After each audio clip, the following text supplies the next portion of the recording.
Welcome, horrible people, to the Horrible Opinions podcast. As always, I'm your not anally fixated host, Kenny. I'm Daniel. And I'm Kim. Riveting. Ribbiting. Like a frog. Miss Piano Frog. I miss you. And today, we are talking about The Last of Us, Episode 3, Bears in the Big Blue House.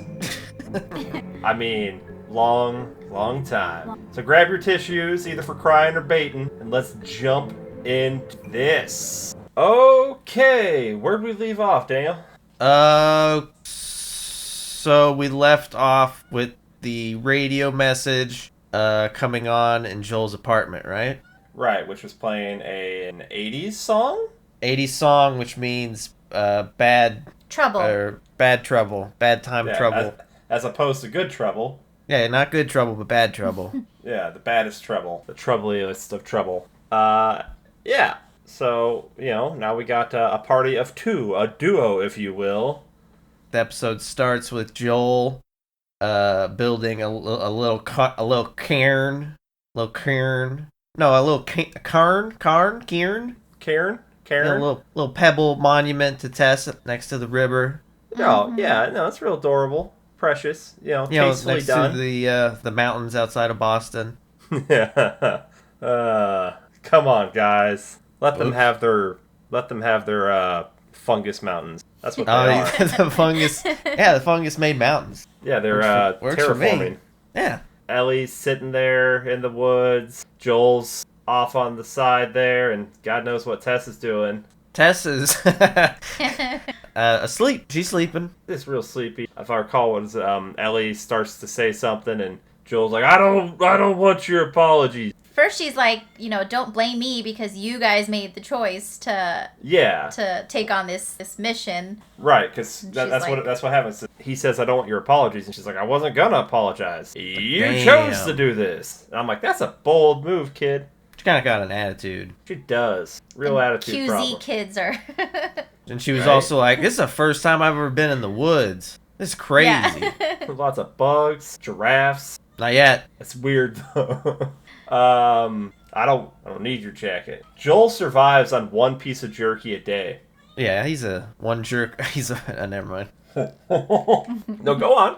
No, I don't wanna. Fill in the blank there. Oh gosh. So they stop at a stash house along the way, which I think is like a gas station, convenience store. A 4-day hike? No, a 5-hour hike, or is it a 4-day? 5-hour hike. 5-hour hike to get to Bill and Frank's. Stop at this convenience store, and here's where we get our first product placement. And what is it? Tampons. No. How are you both wrong? We're excited about tampons. It's well, that's important too, but it's Mortal Kombat 2. Oh, Yeah, shit. no, it was great. How excited she was. She was talking about, if I recall, Melina, Yeah. Yeah. who pulls off her mask and turns out she's Baraka. So in Whatever the those people game, are it's called. just a generic fighting game, but since it's on HBO, they can use Mortal Kombat. Yeah, it was a nice touch. Do they have to, get special authorization? Yes, but They do. HBO is owned by Warner Brothers, and Mortal Kombat is owned by Warner Brothers. So there you okay. go. Turns out, although a lot of the stuff we've said in other episodes of the pod about, can they show that? They need permission, right? Most of the time, you really don't. Unless you're going to use it in a way that's going to be absolutely, blasphemous to the product. I think they could have probably shown. I don't know if they'd want to show a non-working cabinet. Maybe. I know, they've got special provisions, in games, whenever you have, cars and whatnot. If you're using real cars, they won't let you, show damage. But I forget who it is. There's an industry lawyer on Twitter and whatnot who mentions certain things. It's yeah, you can put whatever you want in your script. They can choose to use it or not, but it's not an issue for you to put it in there. And then books, do whatever you want in a book. Right. So it's not as ironclad as we've been saying is in other episodes. So I'd just like to point out we are not lawyers. But it is an issue. I don't know, because in the game it's not Mortal Kombat, it's a made up game. Right. And in certain TV shows you'll see them blur out logos and stuff. I don't know. It's weird. I don't know. Maybe it's a thing you just do out of like precautionary safety that's not always necessary. Maybe I was too hard on Weredeer for all their product placement, thinking nobody'd see it. But maybe they were like, nah, man, we know our laws. You're dumb. Weredeer was actually written by a bunch of lawyers. Yo, it kind of plays out like it. Yeah. Oh, gosh. Sick Mortal Kombat 2. Kombat 2. And how does her friend know about... You'll find out. This is not the last time you'll see Mortal Kombat 2. Oh, they're just going to reuse that one? What do you mean? Like, since they used Mortal Kombat 2 here, they're going to use that as the thing. Yeah. Wait. Yeah, okay. Yes. Okay, just making sure. It makes sense that they would. Yeah. Okay. Is this something that I don't know yet? It'll happen later on. Okay. Yeah.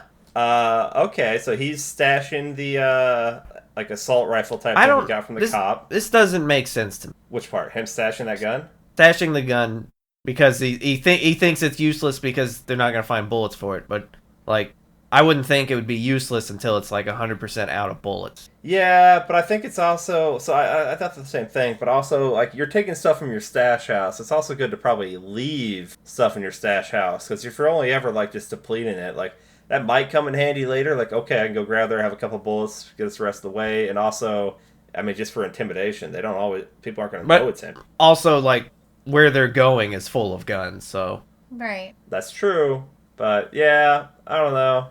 I just kind of took it as, an assault rifle is weighty. It's just heavy. So, if you're going on a 5-hour hike, the last thing you'd be carrying weight that you don't really necessarily need, because you know that the place that you're going to has a bunch of guns, so...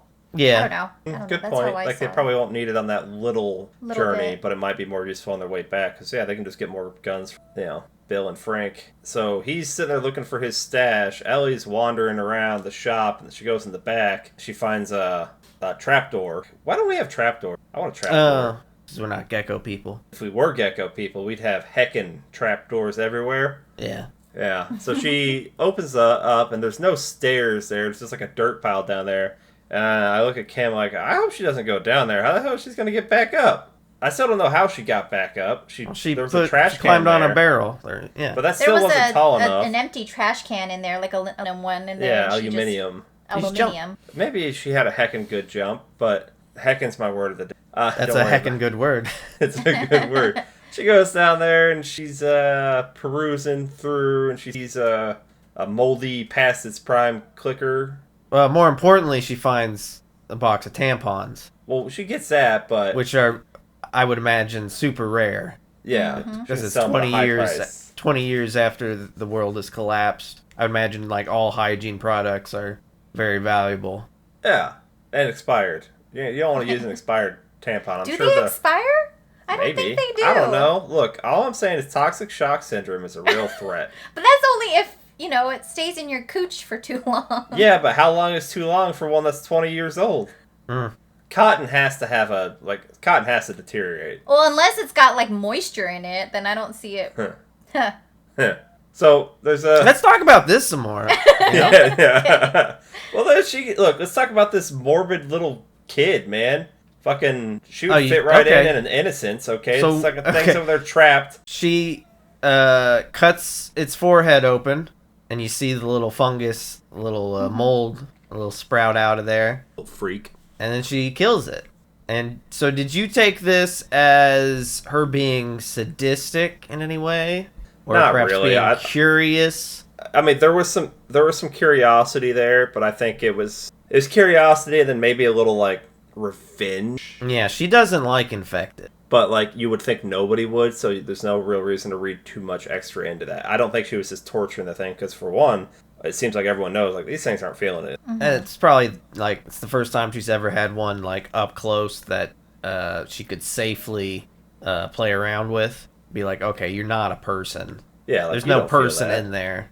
Yeah, maybe I'm the werewolf. Maybe I'm the werewolf. And then, of course, Joel hears nothing from her, so he's freaking out. Hey, Ellie! Where you at, you fucking kid? Heckin' kid. And then she pops up. We're like, don't shoot her. End of series. He blew her away. Now he is the last of us. Yeah. He plugged the bullet holes with the tampons, though, and she's fine. It's like, I thought you said this place was picked clean.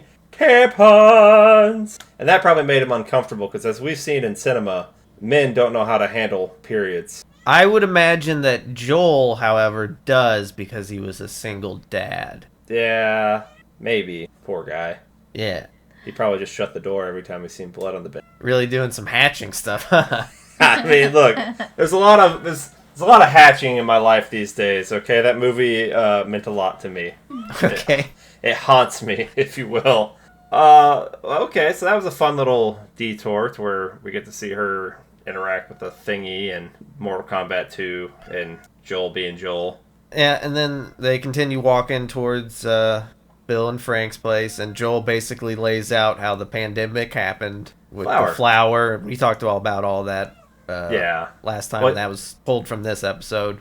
It doesn't seem 100% sure. It's like flour or sugar or something. Yeah, something that got in the food supply.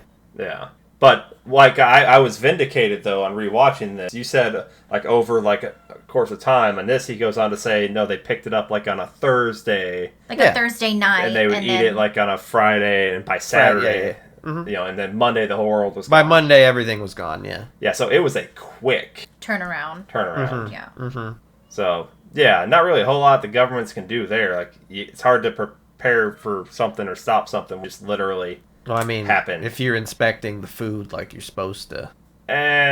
Things slip through. I think there was like some weird stat where like pieces of insects or something ends up in food all the time. And well, yeah, there's a certain percentage. Allowed percentage, yeah. Yeah. There's an allowed percentage for a lot of things. The amount of people that would die if this building fell. Crap like that. There's a lot of morbid percentages out there. Yeah. It's like, we'll allow it. Like, who gets to decide how much is allowable? I do, actually. Oh, shit. Yep. I didn't know. This is a great episode so far where we're going to get to see a lot of Joel and Ellie. Mm-hmm. Big Joel and Ellie episode. Yeah, massive. They walk by a burn pit full of bodies. Mm-hmm. Well, they get, they see an airplane. Yeah, that's not important. That's not important. Ellie's reminding Joel, like, hey, you got to do this stuff, man. Oh, like, yeah, she you probably got to don't go know in what the the sky. fuck it is, yeah. Yeah, and he was, like, complaining about it. It's like, why do you complain? You got to do this shit. How's that worse than what's going on now? And then they walk a little bit further, and he's like, hey, we need to cut through the woods here. Yeah. And she's like, why?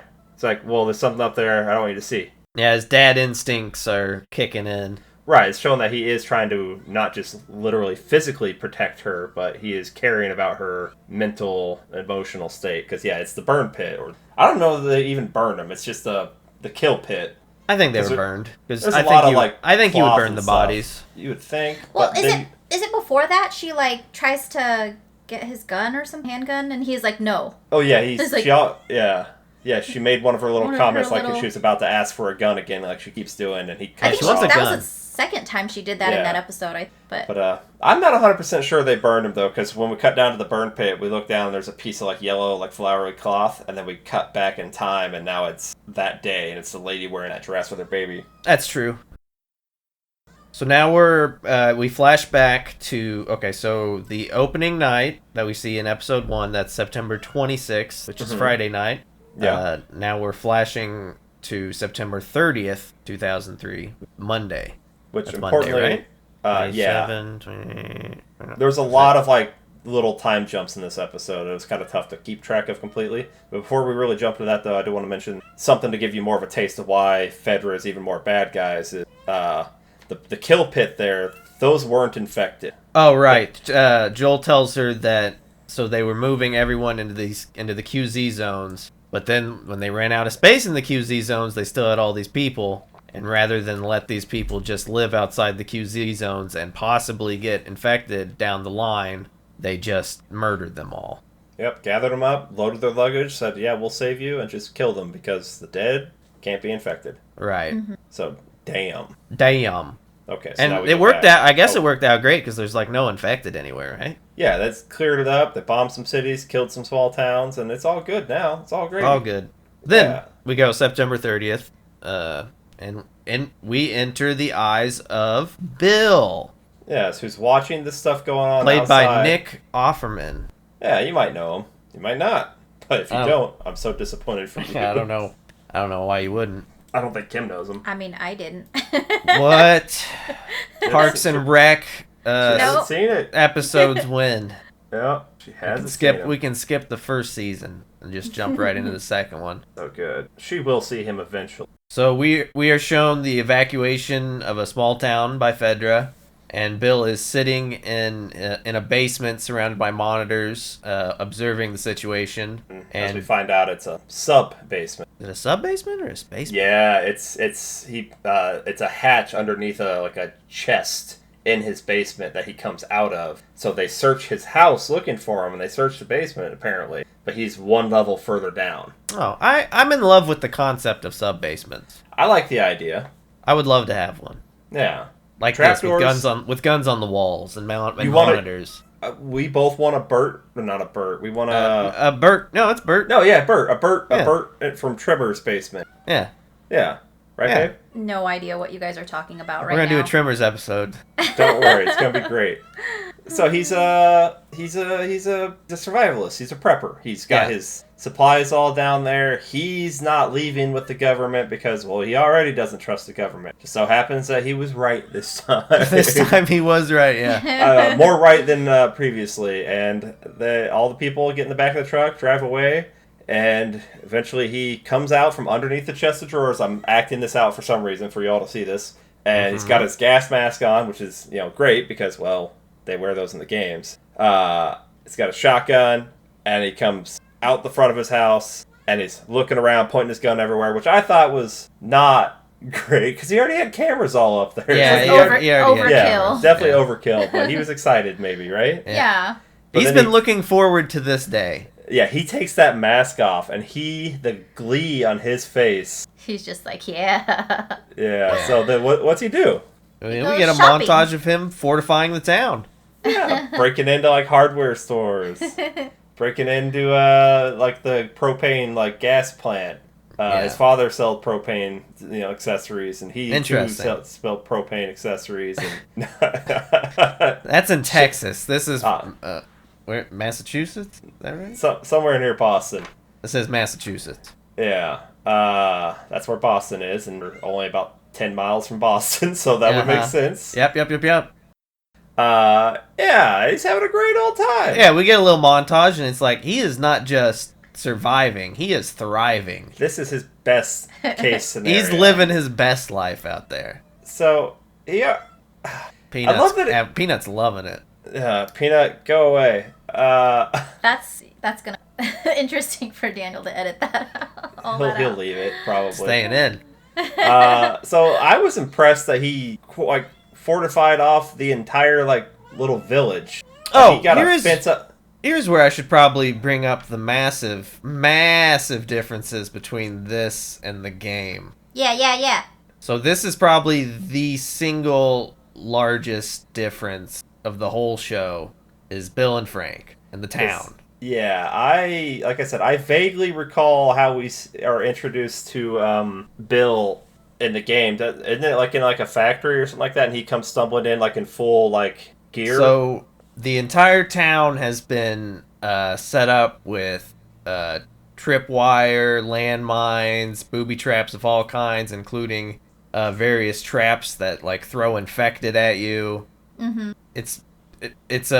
It's an apocalyptic nightmare of a town, whereas this is a utopia. Yeah, it's a nice little town. Yeah. What's more plausible, I guess, in the video game version? Because I don't know what you guys. Kind of, if you think about it, as quickly as he acted, okay. So I would say this is more plausible. Yeah, because he day one he's doing this. So the military government has no reason to go back there. Everyone's going to the QZ or they're being killed. So nobody's really out wandering around in this area except for him. So he's got free reign to do whatever he wants and gets this set up and all done before anyone's ever even considering being a raider. Mm-hmm. That's why I'm okay, this makes sense. If you tried to set this up 10 years down the line, there's no way you get that established because some raiding party's going to get you before you're protected. And in the game, it's kind of a bigger town. Here, you get the feeling it's 4 blocks, 5 blocks? Yeah, it's a village is what I was calling it. Whereas in the game, it's an actual city that he's done this to. But I do think sooner or later, raiders see the place come with bigger parties. There's no way, in their entire lived-out life, one group attempts to get in there. And it's a group, of 10 people. Yeah. That's it.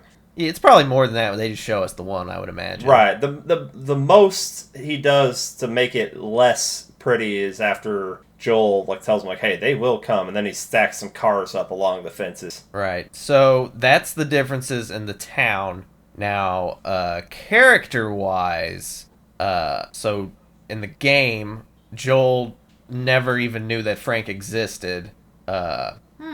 And you only find out about Frank because Bill drops a bit of dialogue about how he had someone he trusted once, a partner, and that ended up biting him in his ass because he ended up getting in a fight with this person, and then this person left, and it ended up that Frank had, because they're going there for a truck battery, it ended up that Frank had actually stolen the truck battery and was trying to leave to get away from Bill because they were in a toxic relationship, and Frank wanted out of it.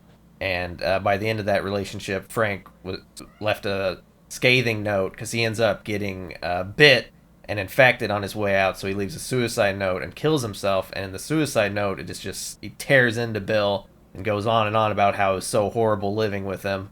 And the romantic nature of their relationship is a lot more understated. I mean, you can read into it that they were a gay couple in the game, but it's not as in your face as it is, as it is here. So that's kind of the whole thing where when it happened, we're kind of jumping around a little bit here. When it happens in the episode, and he says like, "I'm not some whore who'll sleep with you like for a meal." Like you do wonder, like, okay, you are starting this relationship. How much of that is motivated by the fact that this is a pretty sweet setup here? Mm-hmm. Now, obviously, we know by the end, those two truly do care for each other, but. You could get there. It doesn't mean it had to start there. Right. So it's just a matter of if this... We talked about it without spoiling too much, but we talked about how Bill and Frank, Kim and I did, possibly led their best possible lives because of the world ending. Yeah. There's no way This is 2003. Well, when Frank comes into the picture, it's what, 2007. It's 3 or 4 years after. But so you gotta imagine the world has basically stood still. So it's still, for all intents and purposes, like in hearts and minds, it's still 2003. Mm-hmm. Gay marriage is not legal. Gay marriage wouldn't become legal in Massachusetts until 2004. But obviously that hasn't happened yet, so they would still basically be having to live not the lives they want to live, right? Right. And you'd almost seem doubly so for Bill, who lives that don't tread on me macho survivalist lifestyle that is not typically seen as accepting. Right. So, yeah, spoilers, they get together. That is quite the difference, and I mean, for the sake of television, I think that is a rock solid change. It's a fantastic change. Yeah, it's good. Like, so in the game, Bill and Ellie actually do not get along at all. Right. Like when Bill first meets Ellie, Ellie tries to murder him with a pipe. Classic Ellie. And he doesn't want her having any of his stuff, touching any of his things. He's only helping Joel out of debt. Whereas here you get the feeling that it's more of a friendship, because in the note later on, he literally tells them to take whatever they want. Right, right. I mean, when the note, and then in the scene we see where he thinks he's dying, he's like, get to Joel. Call Joel. Take care of you. Yeah. But those are just the big differences between this and the game, I feel. Yeah, I mean, how shocked were you remembering every beat of the game and whatnot going into this episode? Were you like, what the fuck? I was, I don't know if I knew that they were going to do it differently. I don't think I had expectations. I had hoped that they would do something more with the relationship aspect of it. Surely wasn't expecting like an entire episode dedicated to it. I was not, but I think I had heard that there would be an episode dedicated to it. The only thing... Now, after having seen it, you're glad that they made that change. Yeah, this is better, yeah. Yeah. I mean, I'll say it right now. So far, this is my favorite episode. Yeah. Even though it seems like it's a tonally different than the first two, but that's why we did the first two separate. But like, it's a nice, solid, contained story nice within this story. universe, and it's we've still only watched the first three, so it's I think it's my favorite so far. I will say there is another episode coming up that is self-contained like this one. Yeah, and you can do that. That's fine. I like that. It's a big world. Mm-hmm. So tell us some more stories. Yeah. In fact, I feel I'll go into a missed opportunity for one later on down the road when we get there. Probably talk about it next episode. Yeah, it was about the frog and how we could have followed the frog adventures, but missed opportunities. Yeah, they wrote it differently, and he died in the explosion with Tess. Yeah, maybe there'll be like an animated series later on down the road. It'd be great. We can all hope. Anywho, so Bill is surviving, and then we get 4 years later. So this is now 4 years after the outbreak. So 2007? Yes. I think he's eating, and then his little alarm goes off, telling him that something has fallen into one of his traps. He goes outside to check it out, and a voice calls up to him from the hole. Yeah, I'm not infected. Not infected. Oh! We got us a man. Yeah, do you have a weapon? No? Why'd you take so long to answer? I thought about lying, but I didn't know why. Yeah. And he's down there like, we got Frank down there in the hole, and he's like, shit, man. Like, kind of like disappointed in himself. Like, why did I do that? I'm dead now. And Frank tells him that he has come from the Baltimore QZ, which is now gone. So 4 years. 4 years in, and this Baltimore's gone. Baltimore's already gone. Yeah. So Bill gives him a quick infection test because he's got one of the handhelds as he gives him the ladder to get out of the hole. Frank basically, like Bill says, well, Boston's that way. Frank says, well, he says, like, really hungry. Frank asks him, like, hey, how did you get that? And he doesn't, he doesn't really answer. Just doesn't even answer. Like, no, he's don't just worry, like, don't worry about it. Yeah. Yeah, but he says, yeah, Boston's that way. And he's like, I haven't eaten in 2 days. Saying that out loud, that doesn't sound that bad in this world, I guess. And he's like, no, if I bring you in and feed you, then you're going to go tell all the other hobos and everything, and this isn't an Arby's. I'm not handing out free meals. And Frank says, Arby's was a restaurant. You didn't give out free food. Which I already, he's like digging at him, like when he says something, like, yeah, that doesn't make perfect sense. Like, what did you just say? And he's like, look, man, I promise I won't tell any hobos or nothing. And I think if this had been like 2 years prior, like even closer when it happened, I don't think. You think he's now just lonely enough to? Yeah, I think allow him enough to let down his walls just enough. Right, because he knows he's safe if he's the only one in there. Every time you let someone in, you're inviting an opportunity for something bad to happen. And that's why almost that is the message from the game for Bill, basically. And that's Bill. Bill does that throughout the episode, and it's like one of those things where I'm like, technically, he's not wrong, but is that living? Like, how do you want to live in your apocalypse? That's surviving. It's not living. Yeah, right.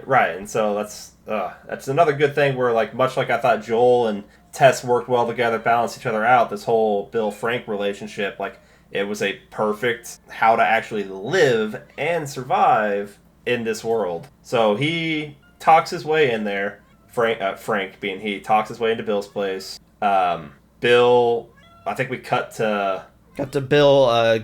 Frank is in the shower, and Bill leaves him some clothes, but hesitates at the shower door for a little too long. Yeah, and then Frank's like, oh my god, this is amazing. You mind if I stay in here for a while? Yeah. And he's like, yeah, it's fine. Yeah, it's fine. And then we cut, now Frank is downstairs all Now Frank is downstairs, cleaned up, dressed like an older MacGruber. This is true. And I don't love the wig there.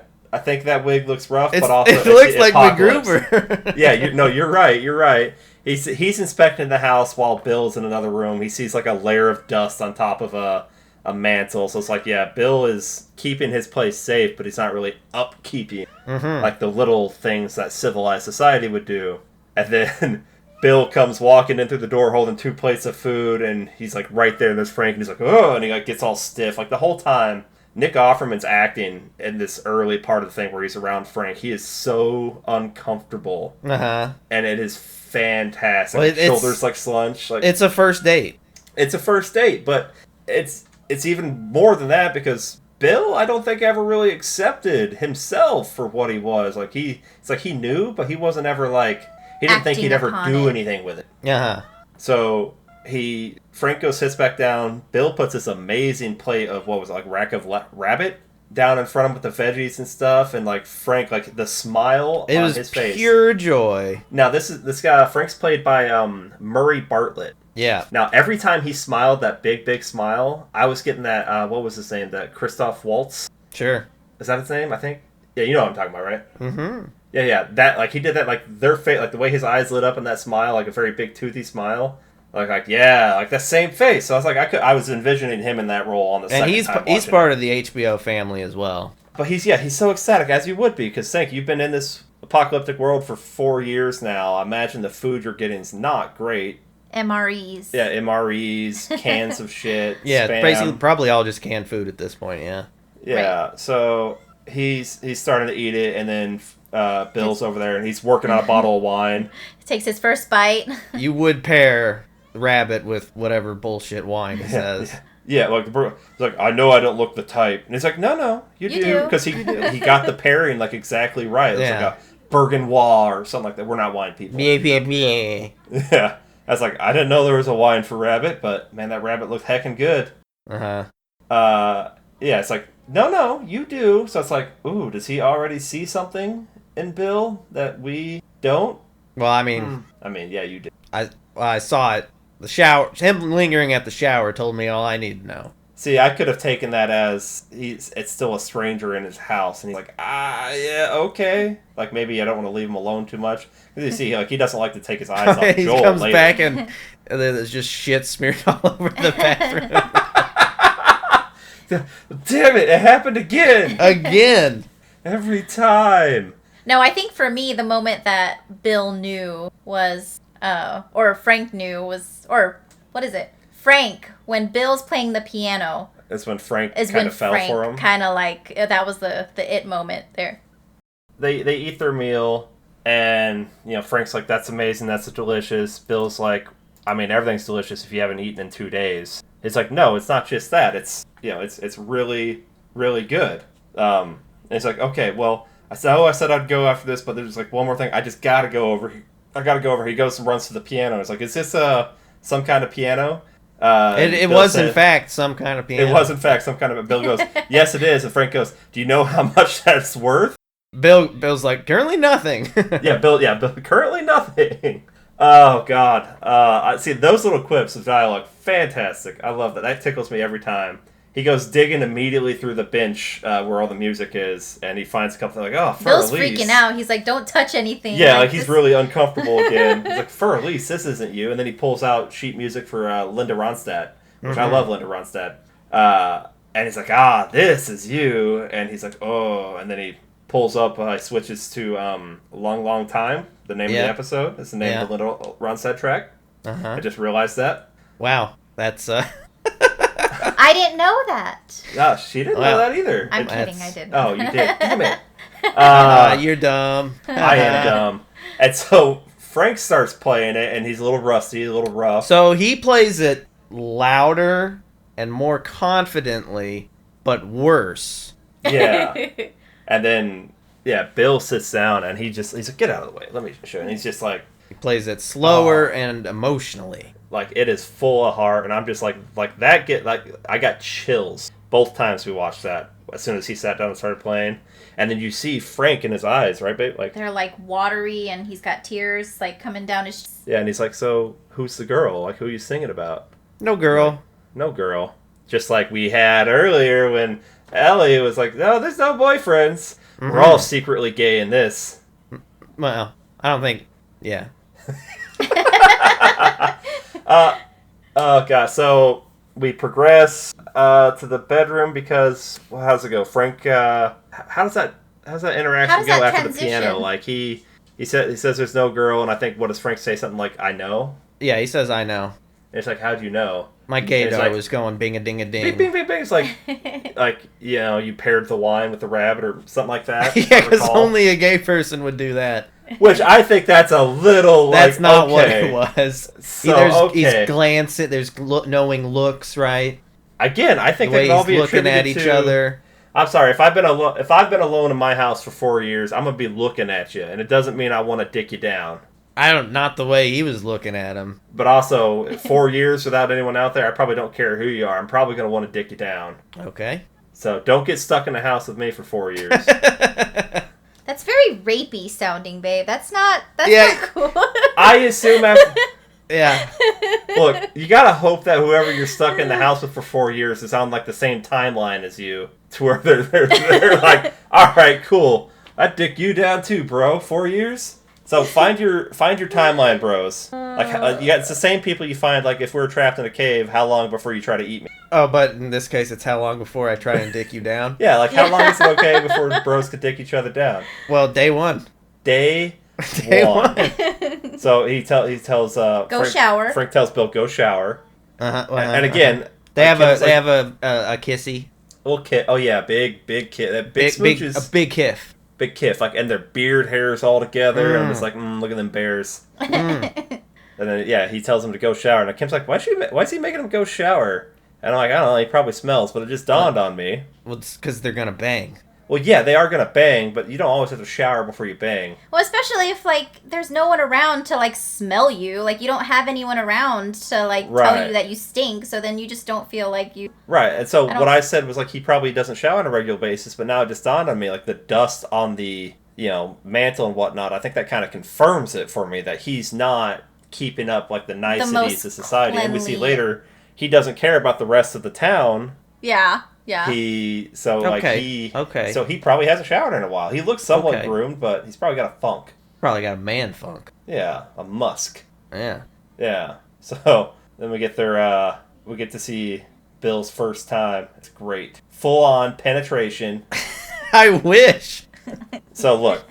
Okay, we're gonna get into it. I don't think like me personally. I don't think I'm mature enough to speak about this in a non-jokey way, but it is very sweet. Oh no, this episode is absolutely sweet. Look, I don't cry happy tears that often, so I didn't cry. I just was swelling with emotion throughout this episode. So he comes out of the shower, he's standing there awkwardly with a towel. Now, I will point out, these are the two most acceptable male bodies, right? Oh, absolutely. Peak performance. We don't need no otter bods. Okay, no, get them out of here. We got dad bod. And we got like buff, like we got bear bod. Yeah. Bear. And they're just like, look, they beards, hair. They got back hair. Yeah. Werewolves. Yeah, I'm one of those. And so Frank lures Bill over, like, all right, come get in the bed. Takes his towel off. He's already laying in there. I don't think you should say lures over. Well, at this point, come hither. He gives him those bedroom eyes. Them sultry eyes. Yeah, so he comes over, he lays down next to him, and it's cute how uncomfortable and nervous Nick Offerman is playing. He's never done this. He's never done it, yeah. Both Nick Offerman and the character have never done this. Well, I don't know about Nick. Well, he said he's never played a gay person before. Yeah, but has he had gay sex in real life, though? I guess that's the question, isn't it? Yeah. Let's tweet at him. Yeah. Oh, that worked so well for us in the past. And he's like, yeah, what have you done before? Like, nothing. Okay, we'll take this slow. He gets on top of him. Nice little chest hair all interwoven together. Little kissy action. Now, what if they, like, get entangled? Like, it's gonna together? Get entangled. Yeah. Yeah. So here's where the problem comes up with supplies, Daniel. Okay. Do I want to hear this? Yeah. Our listeners do. Okay, so we know Bill was a prepper. Yeah. He was prepping for all the situations he thought he'd get into. Now, he wasn't really open with his sexuality. I'm doing a lot of hand things here. Because I'm just like they were probably doing a lot of hand stuff. A lot of hand stuff. So, there's a fair bit of chance he did not grab a lot of lubricant. Or any. Now, let me go ahead and tell you about the butthole, Daniel. Okay. The butthole is not a naturally lubricating orifice. So, if there's going to be butt stuff... Just looking, like, for where in my notes I wrote any of this. Yeah, it's not in there. You got to think about the practicalities of butt stuff. So, what I'm getting to is at some point in time, I think, when they later meet Joel and Tess, they're like, hey, we got lube. Oh, you think that's what they were trading? That was the final piece of the trade. That's the one thing that, other than, like, the higher grade aluminum stuff for the fence to make it last really forever. Interesting to... That's the key. Really... It all comes back to butt stuff. We're bringing it all the way back around. It does come all the way... Tess died from butt stuff. And yes. She was trading butt stuff. Mm-hmm. And maybe fungus doesn't survive with lube because it can't actually attach to the walls. I'm doing a lot of hand motions here that you're not seeing. No, I just like the fungus is trying to get where it needs to go, but it's so slippery. It's so slick. It's so slick. So all I'm saying is, so far we're finding out that to make it an apocalypse, you either need to be gluten-free or a gay man. Wait, what? Why would you have to be? Because they're going to be having the lube all up in their orifices. No, why would you have to be gluten-free? Oh, to stay away from the flour. Right. But there's gluten-free flour in there? Yeah, there's no way a fungus would grow on that. People don't even want to eat that. Why would fungus want to be a fungus? Ain't got no gluten allergens. I didn't foresee this being a thing that would come up. So I'm just kind of here, you know? Wild card. You've brought me here, now I'm just here.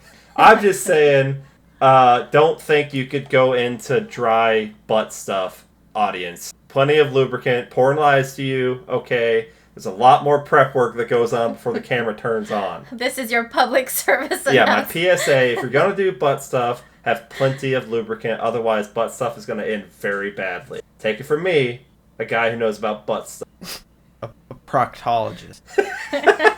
Nah, just a guy. I'm not licensed or anything. I'm not amateur proctologist. Amateur proctologist. If you need my help, I'm on Fiverr as Uranus Auranus. How are your rates on Fiverr? Are you probably the cheapest amateur proctologist on Fiverr? Yeah, it's pretty low. I got one of them cameras on the end of the long wire bendy things that you can hook up to your phone, so I can get in there. Right. Sometimes I have trouble getting it back out. That'll happen. So far, zero fungus. See, here's how different my notes were. Frank wants to stay longer. He's basically trading sex to stay longer at this point. And then I just wrote that they have sex. So that was kind of the thing that we did talk about, though, off the butt stuff, was like, yeah, is he at this point staying because it's such a sweet setup, or because he literally feels for... I think it starts out as that, right? I think it's a little bit of both. I don't... as we see later on, Frank is very caring. Like, he's not like Joel. He's not like Bill. Like, he would, earlier, he would have stopped to pick up that family, even though they had a kid. Like, he wants to save some people. He wants to be helpful all around. He wants to have friends. So, if it was purely a I'm going to use him situation, I don't think he'd do it. I think he caught a glimpse. He's like, okay, maybe there's something here, and it's a nice setup. Like, this seems like a sweet guy who's a little gruff, but you know what? Yeah, okay.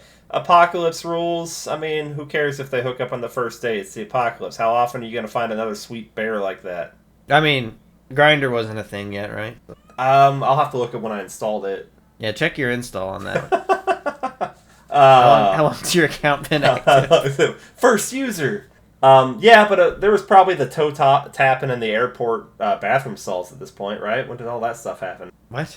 You remember when there were senators going into airport bathrooms and tapping their feet in a coat? They're still doing that. They're all freaks. Freaks. Not that that's freaky, but senators are freaks. Senators are freaks. Super freaky. So we got a budding romance here. So do we do another time jump? We don't just wake up the next morning. 3 years later. Yeah, it's weird doing a bunch of 3-year time jumps. So we are now 7 years into the apocalypse. Yes.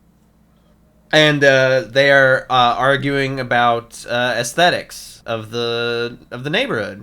Now, did it make you, knowing what you knew about the story version or the game version of it, hearing them argue, did that make you concerned for a second? Is this going to turn toxic? How are you feeling? No, I thought it was going to be its own completely different thing. Well, actually, I don't remember what I thought. Because that's what I'm liking. You got the slightly different perspective, remembering every beat of that. I didn't remember that at all, but again, it's been a decade since I've played it.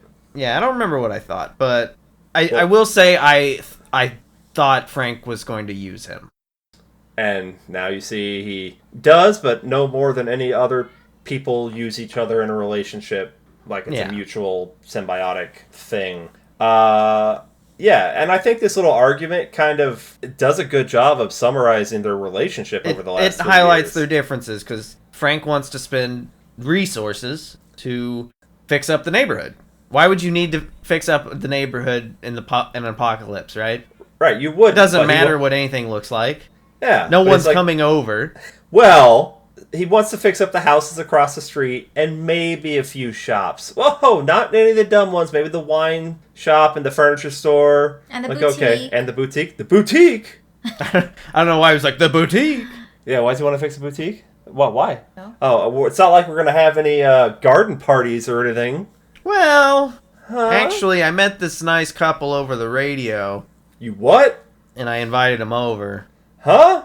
We're going to have friends. It's like, and he's at that point, he's flabbergasted. So you already seen how most of their arguments probably go, is that, like, Frank wears the pants in that family. Bill will give in to Frank sooner or later because, well, Bill loves Frank, and... You think Frank wears the pants? Because Bill's the one keeping them safe. He is, but he's not making all... Like, if Frank really wants something, Bill's going to give it to him. All right. If Bill really wants something, if Frank thinks it's absolutely ridiculous, I think guarantee you're right. he doesn't You're cave. right. Yeah. You're right. Just because he's the main provider and, safe haven guy doesn't mean he's actually in charge. So it's like inviting people that you met over the internet over. Except worse. Now it's worse because it's during the apocalypse. The only internet you have is the dark web. Yeah. So your odds of actually meeting someone good over a radio broadcast, because think about who's actually out there getting the radios. Like could have been Raiders. Yeah. Like the football team. Yeah. They were still in Oakland at this time. That's why Bill's freaking out, because and that's what I was saying. Like, it's justified the way Bill is worried about those. He valid did concerns. this without consulting him. Yeah, which he does things without consulting and putting them at danger, and somehow that doesn't ever actually blow up in their face. It doesn't, because thankfully the couple that comes over for the party are Joel and Tess. And this is where I get my main problem with this episode. You already know what I'm talking about, hon? No. So, how old are Bill and Frank? I mean, they're not super old yet. Right, but they meet Joel and Tess. The only difference between Joel and Tess in this flashback to 2007 and Joel and Tess in... Well, this is 2010. Sorry, 2010. And then Joel and Tess in, was it 2023? Mm-hmm. Is, well, obviously Tess is dead now, but Joel's got a bit more salt in his hair. I think they definitely look... Tess especially looks younger. She looks more lively. But we're talking, Bill and Frank really don't look like they're much older at all than Joel and Tess. Yeah, their age kind of hits them all at once. Yeah, and I went back and forth in my head on this. I argued about it because as we get to the end of the episode, we'll see how old they're looking. And it could be, obviously, the illness that takes one of them, and then stress of taking care of your partner during that illness could accelerate those things, but just... When we get to present day and we see Joel and Tess and we see Bill and Frank, it's like they're like 25, 30 years apart in age. And during this meeting here, that does not. Yeah. So it's like their age timelines. Kind of screwy. Yeah, like they can try to justify it and I'll be like, okay, I'll begrudgingly accept it. But yeah, damn. Like they look like octogenarians at the end. And Joel's out there. They really did. Yeah. But yeah, okay, so we get the lady and gentleman we invited over, which is Joel and Tess. And they're discussing trading various things with each other. Well, Tess and Frank are. Joel's eating quietly and... with a gun pointed at him from Bill. from Bill, who's like also like just staring daggers through him. And we see immediately that, Tess and Frank are just already bosom buds.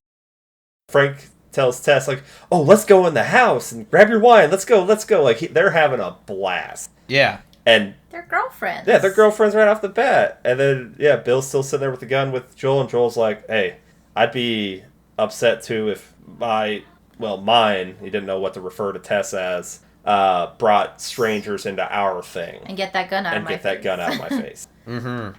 And so he, gets the gun out of an active shooting position. And then Joel, Frank is like, I don't know why you're here. You guys don't have anything I need. Like, kind of goes on that. And then Joel's like, well, I'll tell you this. Joel's construction brain kicks in. Is like, well, actually, your fence, you've probably got about a year left on that bad boy. Yeah. But I can get you the material I can get you so much of this material that you'll be set for life. Yeah, it's like 300 yards of like tensile aluminum. Blah, blah, blah, aluminium, all that. And it's kind of like, yeah.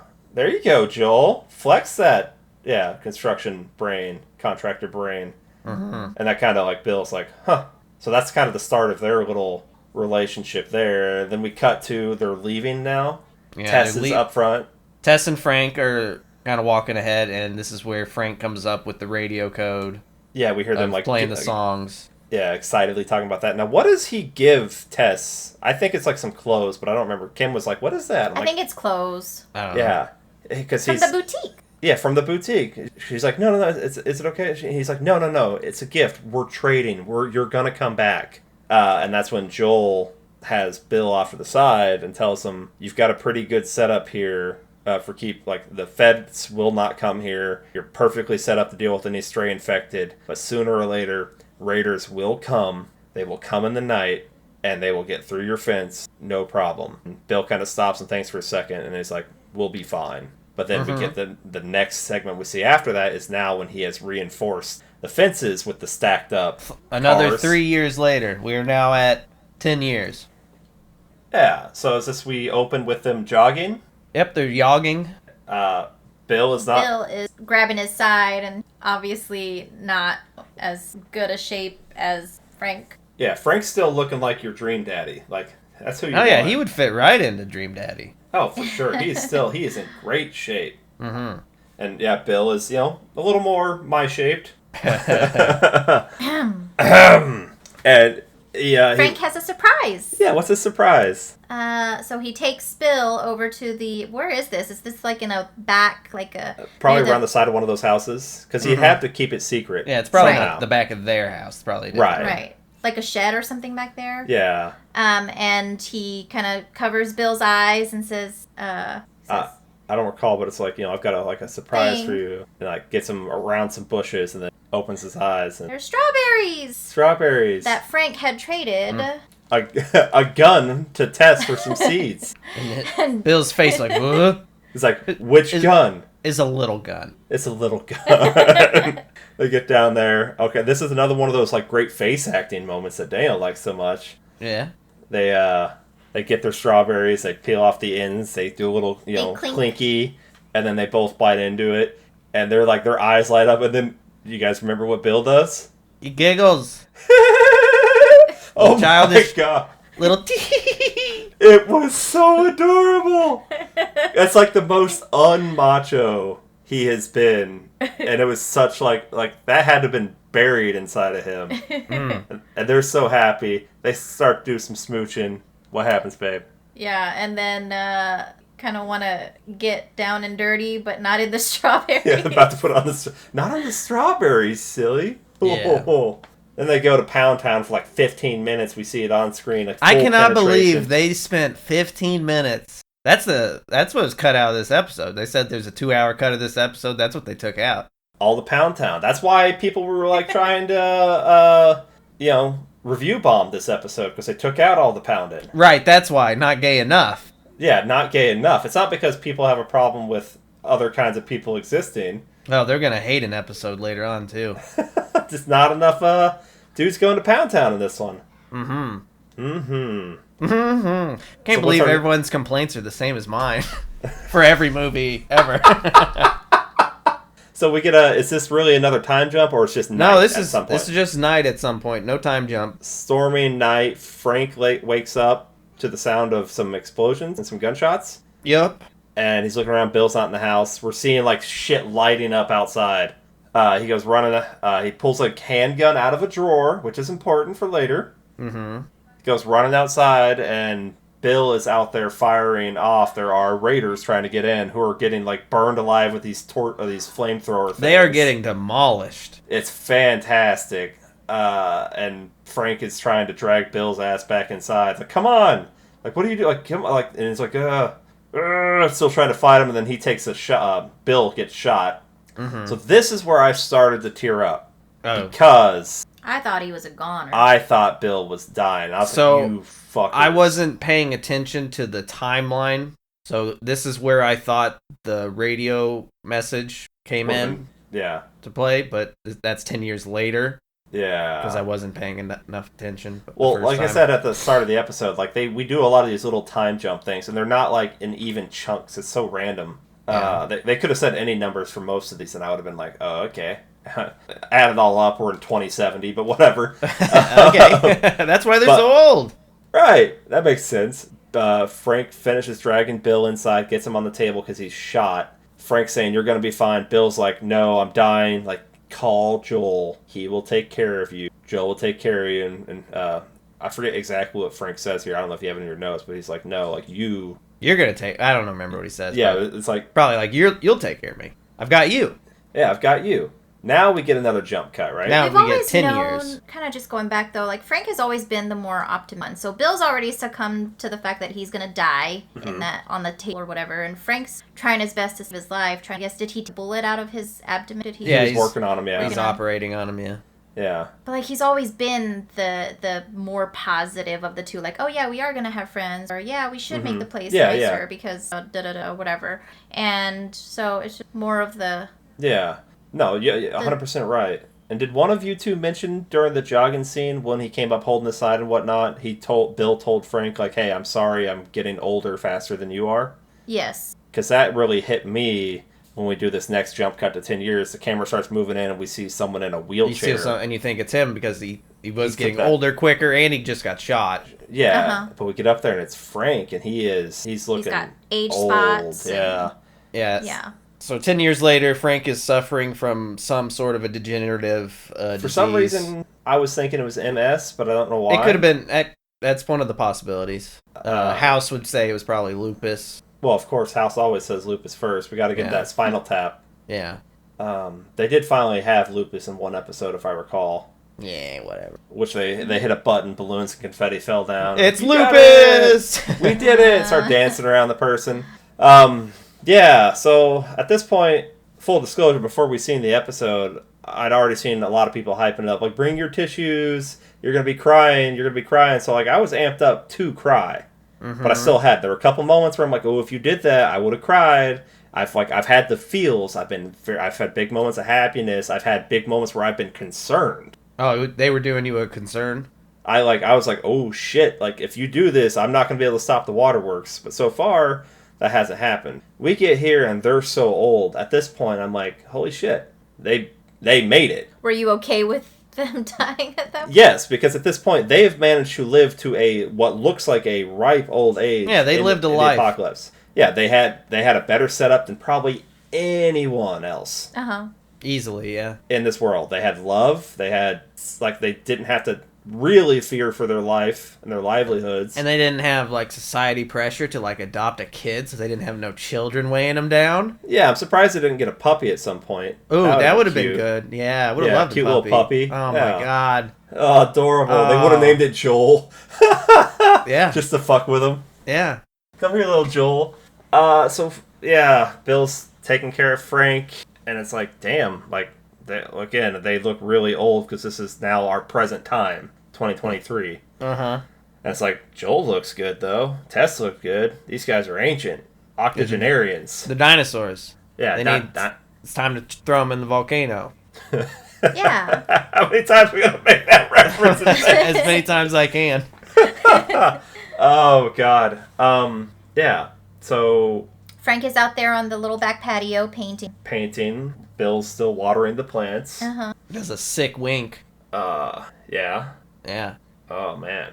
You see Frank's hands shaking quite a bit while trying to do the painting. He's struggling. It still looks like Bill, but it's definitely more of like a abstract, like it's not like a real life painting. We see on the walls he has some artistic talent. Yeah. He's been able to fully like render Bill's face. He gives him his medicine, so that kind of tells us they still got a good trade going on with Joel and Tess, because that was one of the things Joel and Tess said they could get them was medicine. We basically see like a day in their life now. And then you go to bed. They go to bed, and Frank lies awake thinking. And then in the morning, Frank is already up, and then he's in his chair, and he tells Bill wakes up, sees him that he's already awake in the chair, and he's been in the chair all night. He's like, you could have hurt yourself. Your little toesy woesies are gonna go blue from being in the chair all night, dude. Yeah, you don't want blue toes. And then Frank tells Bill that this is it. This is my last day. Frank has decided to end his life on his own terms. Yeah, which is, if you're of sound mental, if you're if you're thinking clearly, if you're of clear mind, and you're at the end of your life right there dealing with some sort of debilitating disease, I don't think there's any real reason why you necessarily shouldn't be allowed to make that decision. I mean, especially right now. I mean, it's just the two of them. Yeah. Mm-hmm. Now, it is kind of still a little sucky because, well, he's going to leave Bill all alone, but it's kind of one of those things like, I'm making this decision for you, Bill. I'm doing this. This is how I want to go out. Just one more good day. One more good day, like, but maybe he thinks like Bill will have an easier time not having to take care of him on top of that, all that. You got to think that goes into it too. And that's one of those things where I'm like, your decisions don't just affect you, but also it's still your right to do it, so you have a right to your own happiness. But Bill, as always, begrudgingly does what Frank says. Yeah, does what Frank says. Because as always, Frank wears the pants. Mm-hmm. So they go to the boutique. They get all spiffy. Well, he tells Bill his plans for the day. Oh, yeah, what are they? He lists them out, right? Yeah, do you remember what they were? Daniel, do you remember? It's something like, we're going to get dressed up, we're going to get married. Well, first, you're going to make me toast. Oh, yeah, there you go. Then we're going to go to the boutique. We're going to get all dressed up. I'm going to pick your outfit for you. Mm-hmm. Uh-huh. We're going to have dinner. We're going to get married. And we're going to get married. But we're going to get married, we're going to have dinner. Get married, have dinner. Take all these pills, you're going to crush them up. You're going to crush them up. Yeah. Put them in the wine. I'm going to drink it. And you're going to take me to bed. And you're going to take me to bed. Take me to bed, and I'm going to fall asleep in your arms. Aww. That's the plan. That was really romantic. It was. It's a good last day. He got to go out on his own terms. So they do it. That happens. We get to watch all that. It's like, I'm like, again. Why do you think they waited so long to get married? Well, it could be like you guys, Kim asked the same thing. It could be like what you were saying earlier is I didn't even think about it not being legal anywhere yet. They didn't even think of it as a possibility. Mm-hmm. I said it's maybe a thing where for the whole time maybe one or both of them were saying like, why does it matter? We're here, we're together. True, some people live those existences. Mm-hmm. You and Ben, for example. Yeah, we've lived together for years, never got married. Right. But Ben's are all terrible, so that's why. Mm-hmm. That's pot cannon. It's, at this point, like I said, there's no, like, he can die. I'll be like, well, that's sad he died, but again, they had a full life, so I'm justifying my not crying here. Daniel, when did you cry in this episode? What parts were getting you? All the time.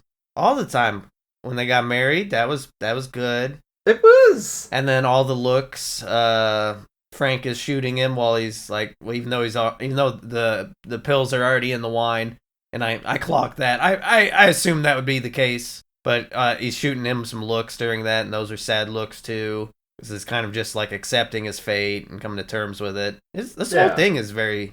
It's sad. It's emotional. Emotional, yeah. There's a lot going on, but it's like I said, I had a grin on my face, like I was. Yeah, it was a happy cry, yeah. Yeah, but I didn't actually cry. I was just filled with like, okay, like this was a happy, pleasant thing that we like got to witness here. Like this is like being at peace with someone's death. Like okay, like Kim was saying, like he got to go out on his own terms, and you know what? So did Bill, because as we kind of said there, they sat down for the dinner. Bill pours all the pills into Frank's wine. Frank sits there, picks it up, chugs the glass, sets it down, and then Bill picks up his glass and chugs it in the exact same way. Now, you can take it in one of two ways. You can either assume that Bill is still struggling dealing with the fact that his partner's going to be dead, or that he drugged his wine too. This is the second bottle of wine that they're getting into, too. So I think the first bottle was also drugged, in my mind. Yeah. Well, I think, though, with the bottle already being drugged, and then dumping all those pills in his glass after that, I don't know if he makes it to the bedroom. Hey, he gonna go sleepy before that. Yeah. But, yeah, he's like, oh, I forget Frank's line there, but he's like, you did the wine there too. And Bill said, you basically summarized, you were what I had to protect. You were what I lived for. You were my purpose. You were my purpose. I've had a good life. I've had a damn good life. And if you're gone, I don't need to be here anymore. And then Frank's like, you, like, asshole. But you know what? It's kind of fucking romantic. Mm-hmm. It's like, take me to bed. Yeah, nothing more romantic than two people committing suicide together, you know? Well, he said, yeah, this isn't the big suicide at the end of the story. This isn't Romeo and Juliet. Yeah, this isn't Romeo and Juliet. I would actually have that, whatever quote it was. Because it was a good-ass quote. And we missed a lot of good quotes from there, where it's like, you live in a world where 9/11 was an inside job, and the government was all Nazis. It's like, government is Nazis. Now they are. They are. No. So I don't know. When did I feel like that's a topic that has come up within the past decade or so, is a suicide. I remember hearing about it being not okay with it. Doctors. I don't know if that's because that's a topic, that's something that we've talked, or not we, but I mean something that has been brought up within the past decade or so, just assisted suicide. Oh, yes. Via doctors and hospital. It's been more, I'm not going to say prominent, but it has existed in some other countries. I don't know when they really started popping up more, but I know Canada right now has apparently some easy access ones that are just hey, you good? Okay. Which is surprising, because I don't think there are that many volcanoes in Canada that they would throw them into. Well, yeah. The volcanoes are strictly for the old people.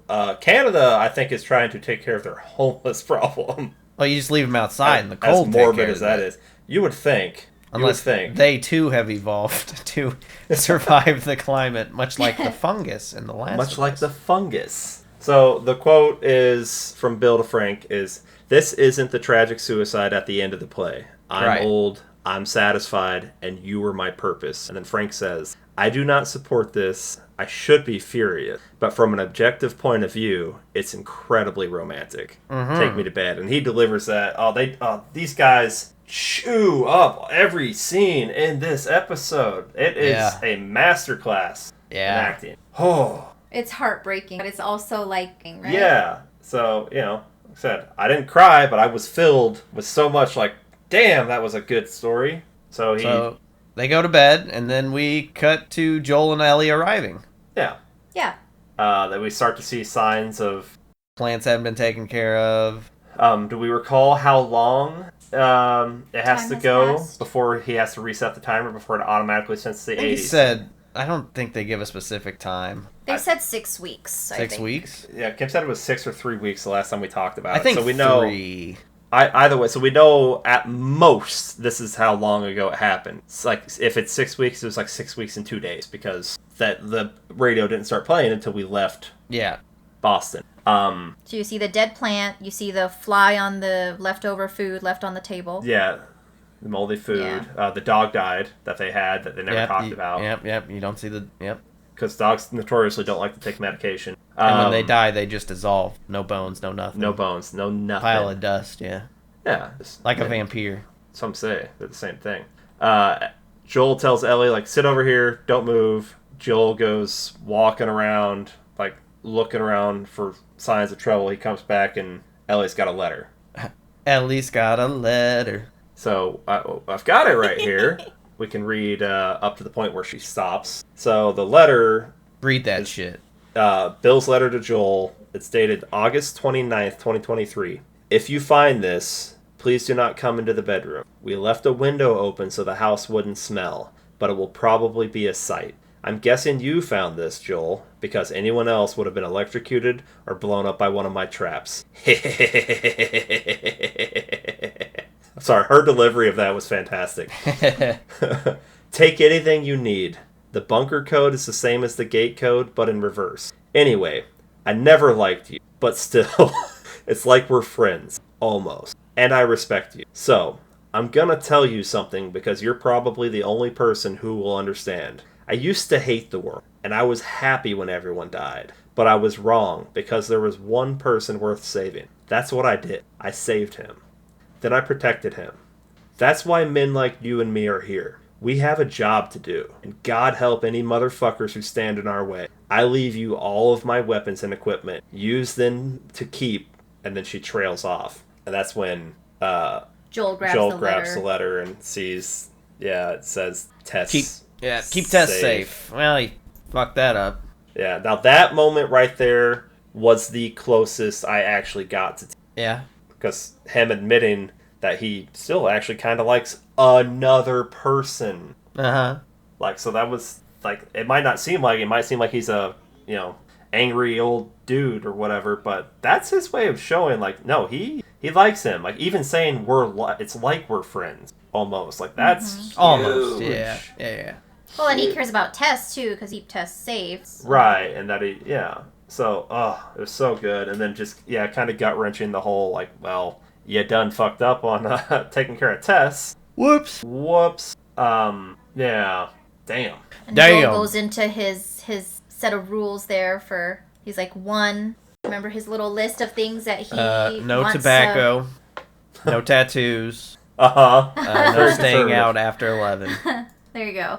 Do you remember? I don't, actually. I know one of them is what I say goes. Okay, here it goes. Or whatever it is. Joel's rules for taking Ellie with him are that they do not talk about their respective histories. She does not tell anyone about her immunity. She has to obey Joel's every order. And apparently that's taken almost word for word from the game. No. But as we know, she's going to quickly break all these rules. Joel goes out to the garage looking for the pickup truck because the key was with the letter. Well, he says so now what we're going to do is we're going to go to Tommy because he knows where fireflies are. Right. So Bill and Frank had that old Chevy S10.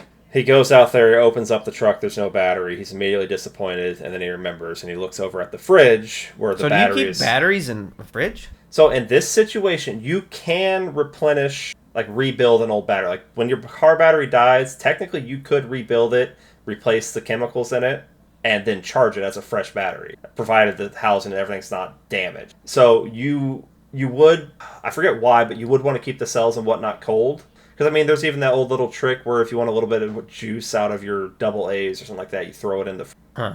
That's just science? Yeah, it's some sciencey shit. Probably slows down the particles. I don't know. Fake news. So, it might also just be to keep all the stuff, like, isolated and clean in that fridge. I guess that would be, like, sterile. Yeah. Yeah, so either way there. So he rebuilds the battery. We don't see that, but that takes a little time. Then he's got it charging. So now we have an excuse to stay here. Ellie comes out there and washes her hands or something. She's like, oh my god, they have hot water. I'm taking a hot shower. And she's like, and then you are taking a hot shower because, woof. Woof. You smell. Because you're basic. Yeah. So those little interactions are fantastic, I think. Sometimes Ellie sucks as a person, but sometimes she's hilarious in her gruffness as a child. She grows on everyone, I think.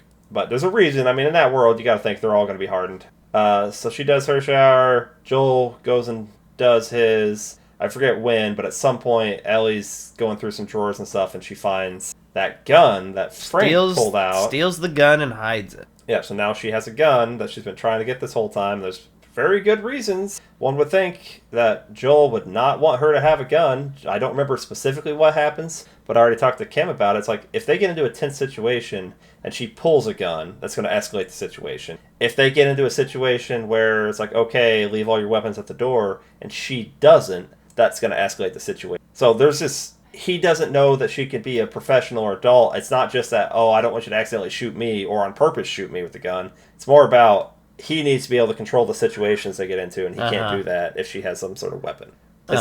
So I imagine that blows up in her face. From what I recall from the games, I think something like that happens, but I don't remember for sure. But also just enough shit I've watched and read, I know that has to happen. And apparently, another fun fact is after they change into the fresh clothes, Ellie now has on her outfit from the first game's summer chapter. Did you clock that? No. I wouldn't have either. I'm just browsing some of the trivia right now. Probably the final bit of trivia you'll see I did clock. Which, what do we got left in this? Well, before we get there, this is Ellie's first time in a car. Mm-hmm. And she's all acting like she ain't never been in no car before. Right. Acting. He tells her to put on a seatbelt. She just looks at him like, what? He reaches over. He has to do it for her. Also, him with the slick back hair. That's a good look. Dude, he's a handsome man. In fact, people have been pointing out lately, like, his similarities to Burt Reynolds. Sure. And I'm like, oh, damn. People are doing some, like, AI renderings of him in, like, Burt Reynolds roles. And I'm like, damn. I can really see it. Like, I can't get that out of my head now. She's got to look up Burt Reynolds. Don't judge her. She grew up in a cave on an island. Anywho... Is it Bert with a U or Bert with a E? It's Bert with a U. It's not Bert like Ernie. Bert Ernie. Okay. Jesus. Probably getting Saturday Night Live. Well, he's dead too. Oh yeah. Oh yeah, I think I recognize him. Pray for me, folks. So they drive off, and then the camera pulls back. Oh yeah, that's right, the radio bit. They put in he's like, don't put that on, but she puts it in. It's the Linda Ronstadt song again, right? Mm-hmm. And it was a cassette tape, and she knew what that was. Yeah. Which another fun thing, apparently, that song, its streams went up by 4,900% on Spotify after that episode. Yeah, they went from none to 4,095 people. There was probably a couple. Okay, I was one of them. Yeah, you were on. Look, I was one of them. Were you familiar with Linda before this? No. So my favorite Linda Ronstadt song is "Blue Bayou," which plays a prominent role in Stephen King's Dreamcatcher movie. I don't recall if that's the one they use in the book or not. It's been a while since I listened to the book. Because I know I did audio on that. "Blue Bayou." It's a song that Beaver sings to comfort Duddits when they find him like all beat up and bullied. Oh, okay. So that's also a Linda Ronstadt song. Or I think she covered it from someone else. But yeah, so I was like, I knew Linda Ronstadt. Sure. Anyway, final shot of the episode pulls back from them driving off and pulls into the open window of the bedroom, and that is a tribute to the title screen of the game, which is basically that. Huh. Okay. Yeah. Neat. Nice little touch. Yeah. Well, that was not as much butt stuff as I thought we were talking about, but we just, the importance of using lubricant and them not having it would be a valuable trade commodity. And if I was there, I would have been like, what's your lube situation? What do you guys think's going to happen next? Well, we're going on an adventure in a pickup truck, and I don't think we get to keep that truck for a long time. Let's see. How far away did we say the radio tower was that he was going to try to walk in Wyoming. Yeah. Because he was just going to go there without a truck at this point, right? But now he's got one? Right. How does he have enough gas? Because I didn't see barrels in the back of the truck. So early on, we see him take barrels. I would think that maybe he'd have like a big, like extended, like extra tank that he puts on the back, like you'll see some trucks and whatnot do. Because I'm assuming at this point he's converted it to run on propane. I have no idea. But an issue that they will bring up is that gas expires. Gas does expire. And becomes less effective. I think they literally bring that up at like the start of next episode. Do they bring that up in the games too, or no? I've only seen 2 pieces of media where that has been brought up. Which are this and the last Man on Earth. I remember them talking about it in something where they had to treat it to bring it kind of back to life. Yeah, to revive it. But I think with him busting into that natural gas plant there, that's what he was running this generator and all that stuff on. Like, you can convert those things. I'd also though think that people can make biodiesel. Right, but your car diesel isn't designed to run off that, right? You need but they can be converted. And if he would have the know-how to do that. He seemed like a handy guy, right? Right, like he would know a lot of good, useful survival stuff. But you could it would be reliant on that car. Yeah, whereas you would have to hope that nothing happened to that car. Oh yeah, you gotta hope nothing happens to that. Let's hope nothing happens to that car. I don't think anything's gonna happen to it. That's a Chevy nothing's S10. probably gonna happen to that car. I think that's a King Cab. Yeah. Surprised the review bombs did nothing to really hurt the reviews of this episode. The IMDb rating is lower than all the other episodes. But it's my favorite so far. How's that possible? I think the first episode is my favorite. Oh, this is an 8. That's the lowest so far of the first 3? That's the lowest, Damn. period. Okay, but the next one's only an 8.4. No, it's not. Let's see here. Episode 5. Episode 7 has a 7.4. Can I guess the content of that one? Yeah, you can guess the content of that one. Jesus Christ. Oh, we live in a shitty world and there needs to be a fungus to destroy it. You'll find out later. That's the other standalone one. Yeah, makes sense. Some people suck. I mean, I could see their performances winning awards from this fucking episode. Yeah. If they don't at least get nominated.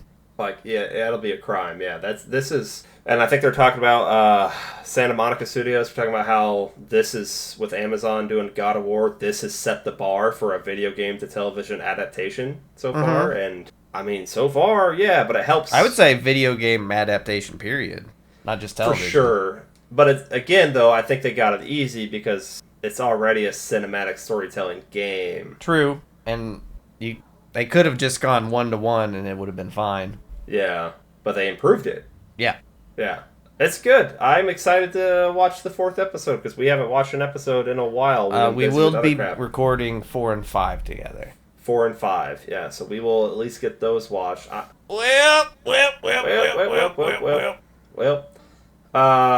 Tracks of my tears went to Ron's dad. That was the best. Oh, thanks, man. There you go.